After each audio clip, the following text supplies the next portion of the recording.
नमस्कार, आप देख रहे हैं एनडीटीवी और एनडीटीवी के डेटा सेंटर के साथ मैं हूं अनंत भट्ट और कार्यक्रम में आज बात होगी लोकसभा चुनाव के छठे चरण की। जी हां, 8 राज्य 58 सीट, पूरा लेखा जोखा आपके सामने है।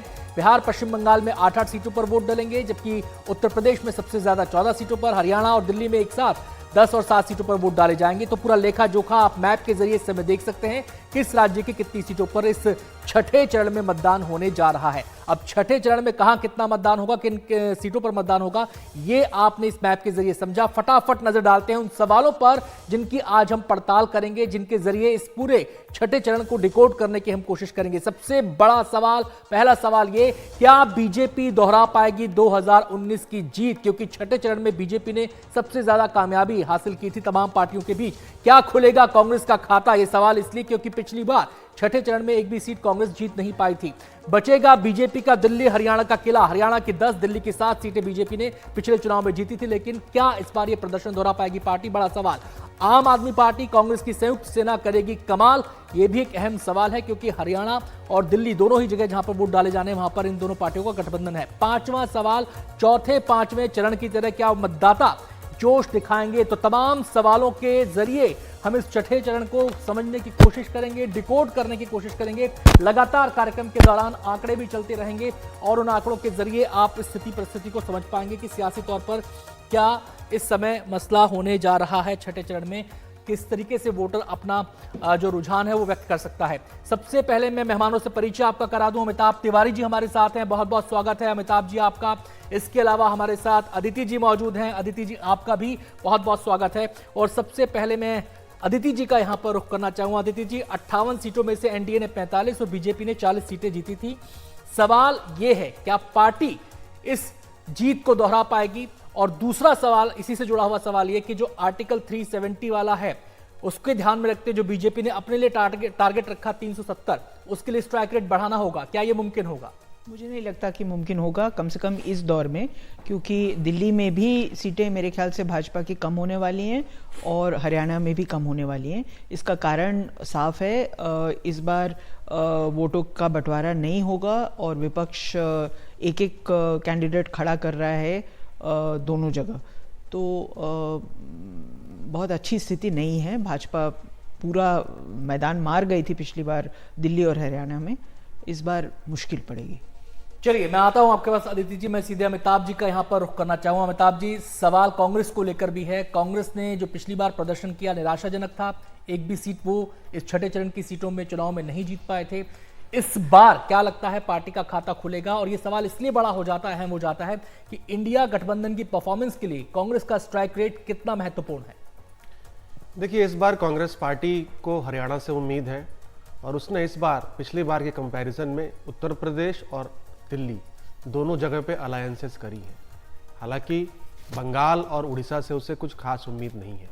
तो इस बार कांग्रेस पार्टी हो सकता है कि अपना खाता खोल ले, लेकिन बहुत बड़ा कोई सिग्निफिकेंट इम्प्रूवमेंट पिछली बार के कंपैरिजन में कांग्रेस पार्टी के टैली में मुझे ऐसा लगता हुआ नहीं दिख रहा है। हरियाणा और दिल्ली और यूपी में एक आधा सीटें वो जीत सकती है मिला जुला करके। चलिए मैं सीधे अदिति जी का यहां पर रुख करना चाहूंगा। हरियाणा दिल्ली का बार बार रुख हो रहा है, दोनों ही वो राज्य जहां पर अदिति जी बीजेपी ने 10 और 17 का आंकड़ा हासिल किया था, यानी कि संपूर्ण जीत हासिल की थी।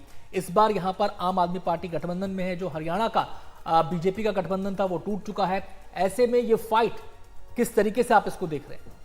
मेरे ख्याल से जब आप पूरी सीटें जीत लेते हैं तो अगले चुनाव में उसको कमी होना है, वो बढ़ नहीं सकता है। तो हरियाणा में मेरे ख्याल से 2 या 3 सीटों पर बहुत अच्छी लड़ाई है और हालांकि मुख्यमंत्री स्वयं वहाँ लड़ रहे हैं और दिल्ली में 1-2 सीटों पर मुश्किल हो सकती है भाजपा को। चांदी चौकी ऐसी एक सीट है। अमिताभ जी, इसी सवाल को थोड़ा सा और एक्सटेंड करता हूं। ये जो कांग्रेस और आम आदमी पार्टी का गठबंधन है, इसको लेकर तमाम तरह के सवाल लोगों के जहन में है। ये क्या गुल खिला सकता है? क्या पार्टियों का ये जो गठबंधन हुआ है ये जमीन पर करामात दिखा सकता है? देखिए, दिल्ली में लार्जली अभी कांग्रेस पार्टी की मजबूरी है आम आदमी पार्टी के साथ अलायंस करना, और थोड़ा बहुत डिसकंटेंट जो उनके लीडरशिप में था वो कहीं ना कहीं इस बात को लेकर के न्यूट्रलाइज हो गया है कि चलिए आम आदमी पार्टी के बहाने हो सकता है खाता खुल जाए, जो पिछले 2 चुनावों से दिल्ली में नहीं खुल पा रहा है। दिल्ली में एक बहुत बड़ा स्विंग वोटर है, क्योंकि हमने देखा है कि लोकसभा चुनाव में भाजपा और विधानसभा चुनाव में आम आदमी पार्टी जीतती है। जी। इसी स्विंग वोटर के ऊपर जो है वो नज़र है आम आदमी पार्टी और कांग्रेस पार्टी की, और उन्हें उम्मीद है कि 1-2 सीट शायद वो जीतने में कामयाब हो पाएँ। लेकिन दिल्ली और हरियाणा कहीं पे भी ऐसा नहीं लग रहा है कि भाजपा से ज़्यादा सीटें इंडिया ब्लॉक को आने की उम्मीद है। अमिताभ जी आपके पास लौटेंगे, अदिति जी से बातचीत का सिलसिला जारी रहेगा। एक छोटा सा ब्रेक हमें यहां पर लेना होगा। आप देखते रहिए एनडीटीवी डेटा सेंटर।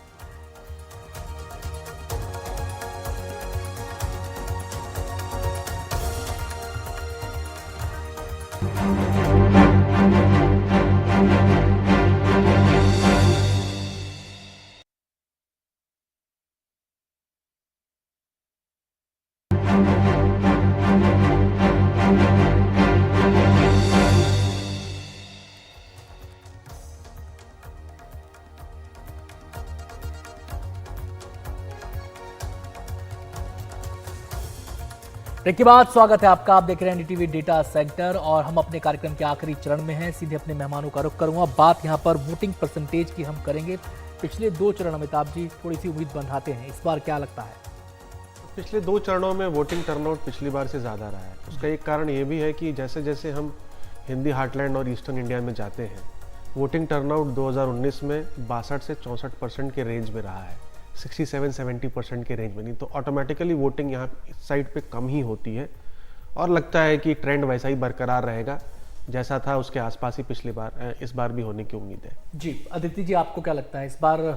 मतलब हम देख रहे हैं कि 3 चरण के बाद मतदान बढ़ना शुरू हुआ। चौथे 5वें चरण में ठीक ठाक मतदान हुआ, पिछली बार के मुकाबले मामूली सी गिरावट उसमें देखी गई। पिछले चरण में हमने ये देखा कि कई जगहों पर महिलाएं ज़्यादा संख्या में आई वोट देने। तो मेरे ख्याल से उस चीज़ को देखना ज़्यादा ज़रूरी है कि महिलाएं आती हैं, जो लोग वोट करते हैं उनका क्या प्रोफाइल है। जी, ये बहुत ज़रूरी हो जाता है।